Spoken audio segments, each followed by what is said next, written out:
The Lesotho reform process is now airborne in earnest following the enactment of the National Reforms Bill into law. A team of highly skilled international and local experts have gathered in Maseru for their first briefing. These experts will now collect all Basotho's views, collected from all sectors, to be translated into a legal framework.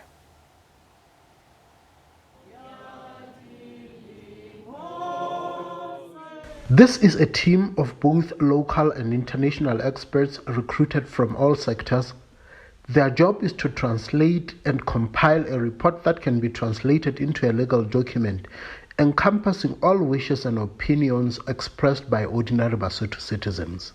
So you have in the UNDP, the European Union, and the South African High Commission, who, as you may be aware, has been very instrumental in shuttle diplomacy and a lot of conversations that enable the passing of the bill, despite the challenging phase that we went through. But I think this is a proud moment for all of us, because we are pretty close to where we can come out with a program that says, this is what Basotho have said, these are options that would enable us to deliver on that commitment that would have a Lesotho that we want.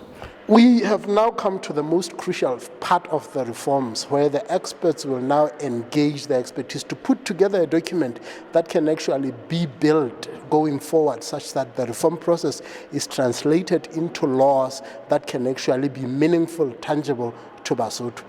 Memorison, how far have we come? How did you choose the experts that we have today, and what will be their input?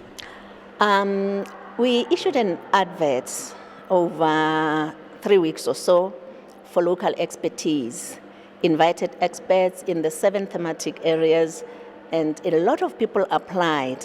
It was not very easy for us to shortlist those who went for interviews, but we did that, and then they went for interviews, and 2 candidates per theme succeeded to be engaged as experts. But apart from that, we also asked UNDP and the EU to supplement or complement the local component by getting us international expertise that would liaise with the various theme experts, so that together they build a report that will now be presented to plenary 2 in the middle of September. And that is why today we are here, for the experts to come and know each other and for them to get final brief, because we expect their joint reports next week. While not every Basotho could possibly be reached, the team believes the representation is fair. We went to the diaspora. We talked to various teams. And in the diaspora, as you remember, we concentrated on 6 provinces where there's a huge concentration of Basotho. We talked to young, elderly, the working and not working, and also students at the University of Johannesburg, KZN, and I think Western Cape. So we are reasonably convinced that the views of young people in the diaspora have been accommodated. Now, coming back home, the pizzas were open for people to attend. In some instances, there were a number of youth. In others, there were not so many.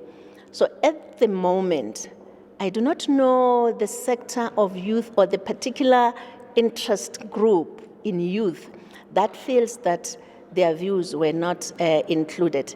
At any rate, there is not a situation anywhere in the world where you manage to talk to everybody. You just sample views from the people, which is what we did locally and outside. And this is what the experts are now going to distill into a final report for plenary 2.